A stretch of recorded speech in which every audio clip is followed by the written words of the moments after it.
One concept I think a lot about is simple versus complex.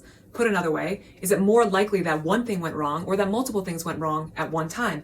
I think mainstream orthopedics offers the narrative that it's common for multiple things to go wrong at one time. For example, on the shoulder joint, where we are often diagnosing impingement, it's because the front muscles got tight, the back muscles got weak, the capsule's a bit tight in certain ranges, maybe some joints are stiff, and there's asynchronicity between the rotator cuff muscles and the deltoid causing impingement in a painful arc.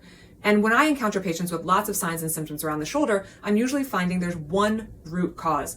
That means it's simpler. It's not quite as complex. There's one problem in either the shoulder joint, the thoracic joints, or the neck joints that's causing all those signs and symptoms to occur. We prove it by moving the affected joint in a specific direction repeatedly and assessing to see if all those problems I mentioned resolve. So my lens on the human body is that it's more likely to be simple versus complex. There are simple mechanical joint derangements, muscle strains, ligament sprains, tendinopathies, bone fractures, and yes, in some cases there are much more complex problems, usually when there's significant trauma to the musculoskeletal system.